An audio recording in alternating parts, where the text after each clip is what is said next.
FM 2 tahun sebenarnya usahawan terpaksa bergelut dalam pandemik COVID-19 dan ramai sebenarnya yang terpaksa gulung tikar dan kini dalam fasa peralihan ke endemik. Semua usahawan, terutamanya usahawan wanita, bangkit semula untuk membina perniagaan mereka. Jadi bersama dengan saya di studio seorang usahawan wanita yang memang juga bangkit daripada perniagaannya. Kita bersama dengan Puan Intan Safinas Azizan. Assalamualaikum. Waalaikumsalam warahmatullahi Syafiqah. Sihat Puan?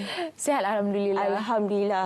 Hari ini sihat, hari ini ceria, tapi kita ingin tahu 2 tahun lepas bagaimana keadaannya sewaktu kita menghadapi pandemik COVID-19.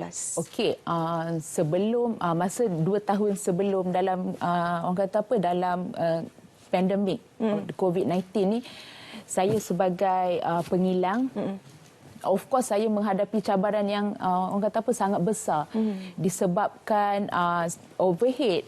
Saya mempunyai staf yang ramai. So masa sebulan sebelum Malaysia di lockdown ni, saya dah start orang kata apa cari option untuk hasilkan sanitizer masa tu.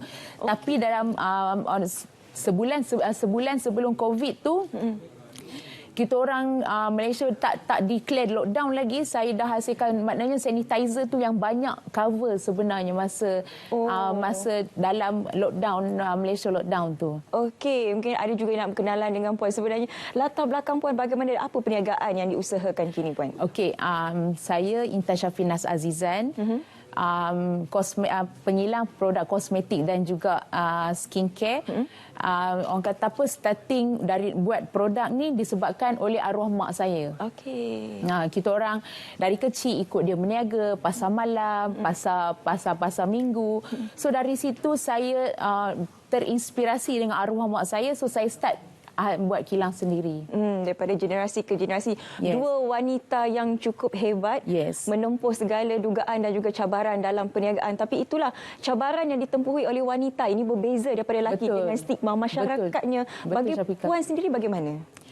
Okey, sebagai seorang wanita ni, dia orang kata apa, even di Malaysia dia terbatas sebenarnya.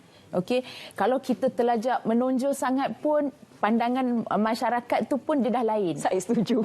So pada saya sendiri, sebab kita ada impian sebagai seorang wanita, sebagai seorang ibu, kita ada impian dan kita ada misi sebenarnya.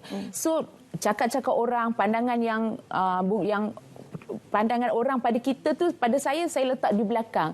Saya letakkan misi dan visi tu di depan sebab saya ada big why. Kalau saya sendiri sebagai seorang wanita, saya ada big why yang perlu saya bahagiakan diorang. Saya ada family, so pada saya, kalau orang nak cakap apa tu, biarkan diorang. Ya, kita tak boleh nak tutup mulut orang nak bercakap tentang diri kita ni, Syafiqah. Bila kata nak tutup mulut orang tu sudah susah. Kadang-kadang yang kita sedih tu apabila sesama kita, wanita sesama kita. Jadi bagaimana Puan lihat sebenarnya wanita ini sepatutnya kita bantu satu sama lain, memberkasakan wanita lain, dan bukannya kalau tengok wanita lain berjaya, mulalah. Itu memang pada saya, Syafiqah, itu memang normal. Lumrah manusia ni. Macam wanita sendiri pun, kalau kita terlebih pun, diorang rasa macam tak senang hati. Tercabar punya. Sangat. Sebenarnya kita saling membantu, saling melengkapi. Tapi lain orang diorang punya, orang kata apa, pendapat masing-masing lah pada saya, Syafiqah.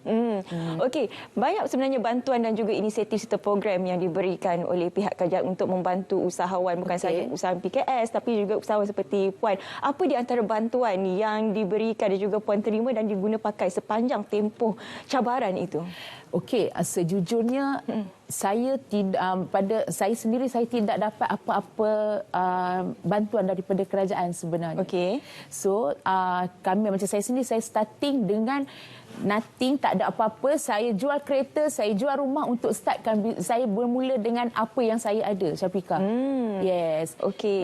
So saya wish lepas ni kerajaan dapat bantu usahawan wanita, ibu-ibu tunggal. Sebab apa, pada saya sendiri, saya bermula dengan saya nak buat bisnes, saya jual kereta, saya jual rumah. Okey.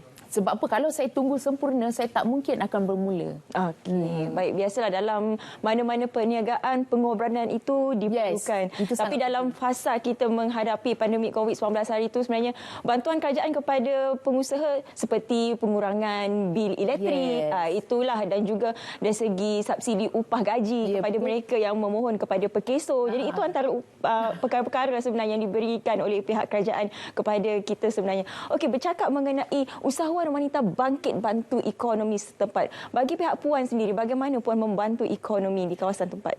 Okey, macam saya pengeluar produk kosmetik dan kecantikan, Syafiqah. So untuk nak bantu usahawan-usahawan, of course usahawan-usahawan wanita yang nak berjaya, saya bermula dengan MOQ yang sangat rendah. Okey. 100 unit. 100 unit? Yes, 100 unit. Oh, jarang jumpa 100 unit. Tapi alhamdulillah dengan 100 unit, usahawan-usahawan yang duduk di bawah saya tu, diorang dengan sekarang ni macam contoh diorang repeat order ratus ribu unit setiap bulan. Oh. Maknanya itu peluang yang saya bagi dekat usahawan-usahawan. Mostly yang datang kat saya adalah ibu tunggal, student-student. Okay. So macam saya sendiri, saya bantu diorang dengan cara saya keluarkan produk yang berkualiti dan diorang bermula dengan MOQ yang rendah dan diorang boleh start berniaga dari situ. Sebab kebanyakan kilang kalau saya temu ramah ke selalunya 5,000, paling-paling 5,000, Yes. 10,000, 1,000. Yes. Kalau macam tu memang mahal lah harga costing dia kan. Kalau 100 ni memang mampulah. Sangat mampu. Sangat mampu. Yes, sangat mampu. Selain daripada menyediakan prasarana dan juga fasiliti untuk mengeluarkan MOQ yang sangat rendah ini, Yes. macam mana lagi sebenarnya Puan mendidik mereka ini yang baru saja mula berniaga untuk terus maju ke hadapan? Kalau dari side saya sebagai pengilang, saya akan saya akan ajar cara macam mana nak pasarkan produk. Disebabkan kebanyakan usahawan yang bermula tu diorang tak tahu apa-apa, Syafiqah. So bila diorang dah dapat produk tu, diorang macam tak tahu nak bermula. So saya akan bagi tahu, okey, you kena buat marketing macam ni. Saya juga orang kata bantu diorang untuk bawa produk diorang eksport ke luar negara. Okey. Yes. Apa strategi sebenarnya yang dilakukan oleh Puan untuk mengeksport barang mereka ni? Kita cari sole distributor untuk usahawan-usahawan di luar. Macam saya sekarang, saya dah ada kilang di Pakistan. So of course saya akan bawa usahawan saya ke Pakistan dan blow market dekat sana. Dia macam tu. Okey. Saya setuju dengan apa yang Puan katakan. Produk dah berkualiti. Yes. Lahir daripada kilang Puan. Tetapi kalau tak boleh nak market pun... Sangat rugi. Sangat rugi. Yes, sangat rugi, Nanti Syafiqah. stok tu duduk kat dalam stor. Betul. Kan? Duduk bawah katil. Kan? Betul, saya setuju. Okey, kita nak tahu juga mengenai trend pada masa kini. Yalah, sebab sekarang ni semua orang berlumba-lumba nak jadi pengasas kosmetik. Betul. Tapi adakah pasaran itu sudah menjadi masih lagi blue ocean ataupun sekarang ini memang dah ramai sangat dan perlu pergi ke bahagian lain? Okey, dia macam ni tahu, Syafiqah. Kalau tanya saya sejujurnya sebagai pengilang di Malaysia ni, produk sangat banyak lambakan dia. Ya. Tersangat banyak. So ibarat di Malaysia kita pergi memancing di kolam ikan yang ikan dah tak ada tapi pemancing ramai. Sebab tu saya cari inisiatif yang lain, bawa usahawan saya blow market dekat negara-negara luar. Contohnya Dubai, Oman, Uzbekistan, Pakistan. So dekat tempat-tempat baru macam ni, ibarat kita pergi memancing di kolam ikan yang ikan banyak, pemancing tak ada. So senang bagi usahawan baru ni nak cari diorang punya market dekat negara-negara yang macam ni. Okey. Dia macam tu. Menyentuh mengenai pemasaran di luar negara ini, bagaimana dengan penjenamaan? Sebab kalau kita di Malaysia sendiri pun, apabila tulisan tu made in Malaysia, kita ada satu pemikiran, alah ini mesti tak berkualiti. Bagaimana penjenamaan ini di luar negara, Puan? Kalau di negara-negara luar, diorang sangat adore negara kita. Wah. Yes. Okey. Even kita letak made in Malaysia, diorang rasa macam diorang perlu cuba produk tu. Okey. So pada saya senanglah kita bawa produk, kita marketkan, kita cari macam Malaysia juga sama juga sistem marketing. Kita ada review artis, influencer. Dekat negara-negara luar, benda tu sangat lagi mudah daripada Malaysia sebenarnya. sektor sangat mudah. Okey, maksudnya peluang untuk usahawan mengembangkan Sangat perniagaan besar. mereka di luar tu sangat besar. Apatah Betul. lagi dengan membawa nama Malaysia. Yes, betul. Kita je yang sendiri. Kita yang rasa macam Malaysia kan local product, tapi kalau kita pergi negara orang, diorang sangat adore negara kita sebenarnya. Sebenarnya kita perlu lebih sayang kepada negara kita. Cintailah barangan betul, buatan Malaysia. buatan Malaysia. Okey, baik Puan, mungkin ada sedikit nasihat kepada usahawan wanita di luar sana, khususnya mungkin wanita yang dah lemah semangat, dah tak nak berniaga apabila menghadapi pandemik hari itu. Okey, kita sebagai seorang wanita ni Allah bagi satu kekuatan yang luar biasa. Ya. Tapi kebanyakan wanita-wanita yang saya jumpa ni diorang terlampau down. Sebab apa? Diorang tak ada hala tuju sebenarnya. Tak ada orang yang membimbing diorang untuk pandang lebih ke depan. So sebagai seorang usahawan dan juga saya orang kata apa, saya wajib untuk bantu mereka. Saya sentiasa bagi kata-kata semangat. Kita still lagi ada impian yang belum kita capai. Kita still lagi mempunyai ramai orang yang perlu dibantu.